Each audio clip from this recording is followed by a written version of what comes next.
Assalamualaikum warahmatullahi wabarakatuh. Waalaikumsalam warahmatullahi wabarakatuh.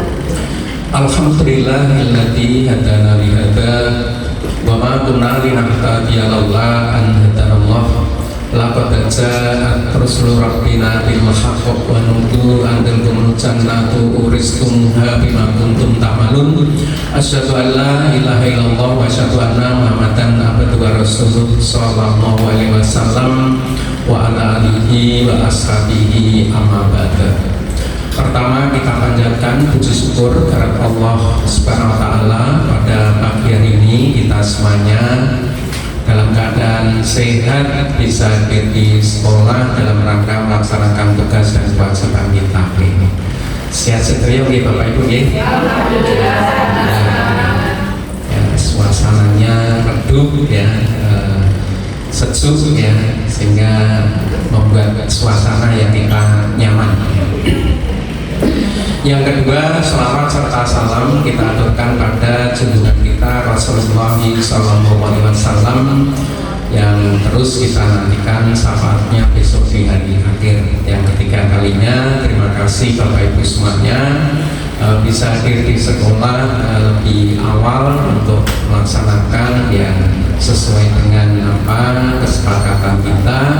Kita setiap hari untuk melaksanakan tausiah atau tuntum sebelum KBM dimulai. Bapak Ibu yang saya hormati, beberapa waktu yang lalu sudah kita sampaikan tentang 4 maqadirullah. Untuk sekarang Bapak Ibu, sebelum kita sampaikan, marilah hati dan pikiran kita satukan. Kita betul-betul kegiatan ini diniatkan untuk mencari pahalanya Allah.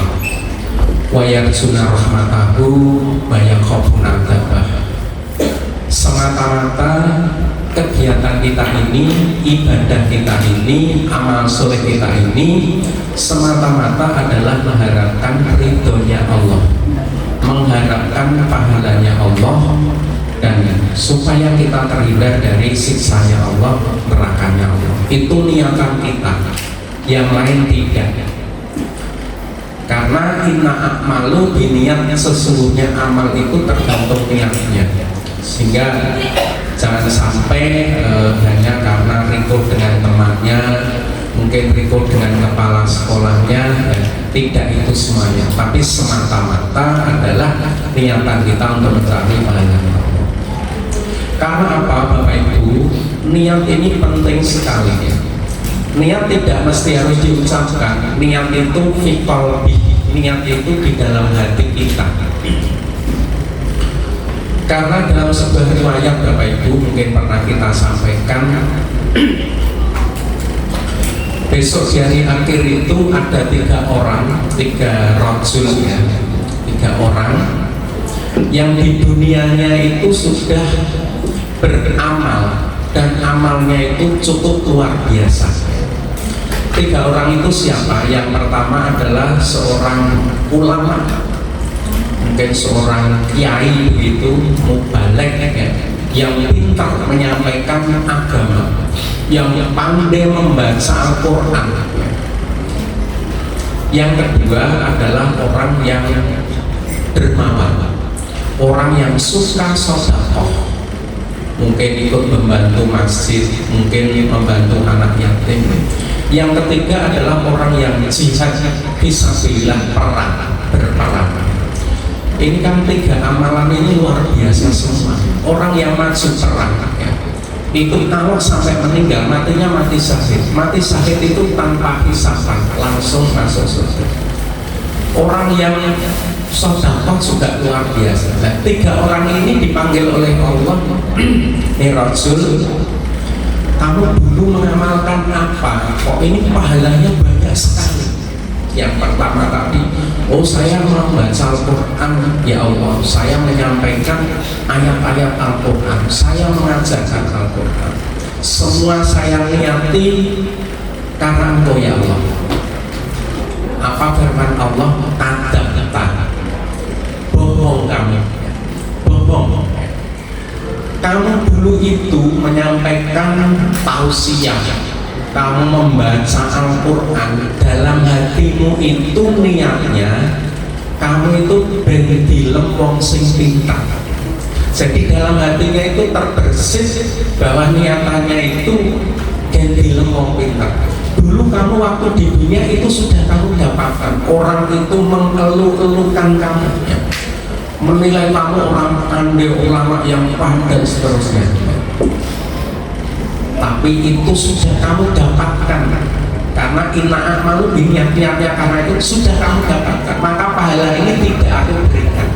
Jadi pahalanya hanya ditunjukkan saja, karena niatnya yang tidak karena Allah.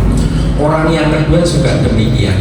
Kamu dulu apa mengamalkan apa kok pahalanya banyak sekali. Oh dulu saya sedekah masjid ya Allah, saya bangun jalan, saya bangun musola, bantu anak-anak yatim, semua saya niati karena Engkau ya Allah.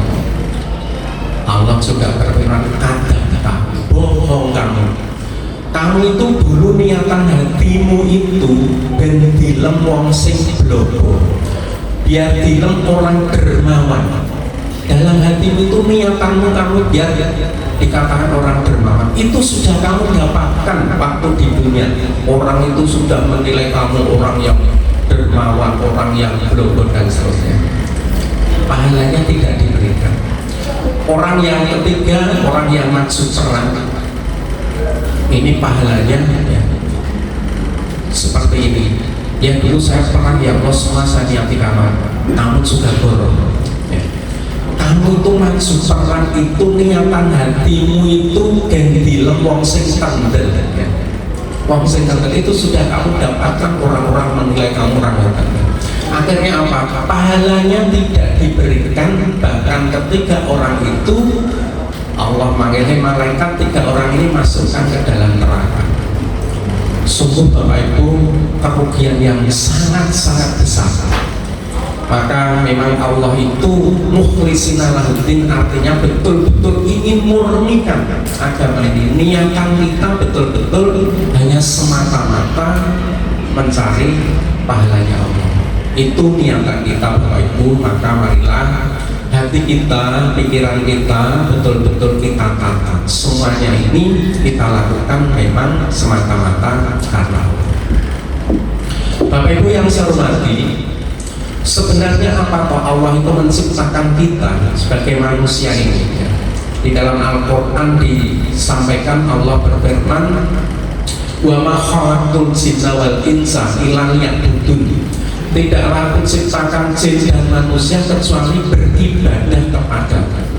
Jadi tujuan utama Bapak Ibu kita ini hidup di dunia ini, tujuan hakikinya adalah beribadah pada Allah. Maka termasuk seperti ini itu justru inti kita di dalam hidup. Nah bagaimana kalau kita bekerja, kalau sebetulnya Bapak Ibu anak itu lahir itu sudah dengan rezekinya, sudah ditulis kodar rezekinya masing-masing. Jadi kok misalkan tidak bekerja tidak dapat, tidak. Jadi semua itu sudah dicatat rezekinya. Rezeki itu kan pintunya bermacam-macam Bapak Ibu. Suatu saat nanti bisa kita kaji. Orang itu dengan rezeki yang sudah mengikuti dirinya, bahkan tanpa usaha pun Allah akan memberikan rezeki. Tapi ya sebatas rezeki yang diberikan Allah, karena rezeki itu bisa karena usaha, bisa karena istighfar, bisa karena silaturahim, ya, bisa karena menikah. Banyak sekali pintu itu. Nah tujuan Allah menciptakan kita ini hanya untuk beribadah. Sebenarnya Bapak Ibu, amanah yang diberikan Allah kepada kita ini itu tidak ditawarkan pada manusia, tidak ditawarkan pada kita. Aslinya di dalam Al-Quran itu dijelaskan, pertama kali yang ditawari melaksanakan amanah ini adalah langit ya. Langit ini kan juga makhluk ya, ciptaan Allah. Hei langit, kamu yang gagah perkasa, maukah kamu melaksanakan amanah ini? Jika kamu bisa, maka akan aku masukkan dalam surga. Tapi kalau tidak bisa, akan saya masukkan dalam neraka. Langit berpikir Bapak Ibu ya. Jadi ya kalau bisa melaksanakan, lah kalau tidak, Akhirnya apa? Langit menolak ya, saya tidak mampu ya Allah. Ya. Akhirnya dipindahkan ke bumi. Hei bumi, maukah kamu melaksanakan amanah yang aku berikan ini? Bumi juga demikian ya. Bumi berpikir 2 kali ya kalau bisa, nah kalau tidak bisa akhirnya nanti bisa terlah. Bumi juga tidak. Akhirnya amanah ditawarkan pada gunung. Gunung, kamu yang gagah perkasa, maukah kamu menerima amanah ini ya? Yang melaksanakan perintah-perintah Allah, menjauhi larangan. Gunung juga demikian ya. Begitu sampai pada manusia belum ditawari itu loh, manusia saya sanggup ya Allah, saya sanggup ya Allah. Karena manusia itu berpikirnya itu yang instan-instan, yang enak-enaknya saja, bahwa kalau bisa masuk surga. Tapi ingat, jika kita tidak mampu, ini resikonya juga berat, akan disiksa oleh Tuhan. Maka kita Bapak Ibu di zaman roh itu kita sudah MOU dengan Allah. Kita sudah janji pada Allah untuk melaksanakan amanah yang diberikan Allah. Perintah-perintah yang harus dikerjakan, ya termasuk ibadah, yang sholat, yang termasuk puasa begini. Ini harus dijalankan. Karena kita sudah menerima amanah, ini resikonya Bapak Ibu, ini akan terus dikawal dan diperhitungkan nanti di hari akhir nanti.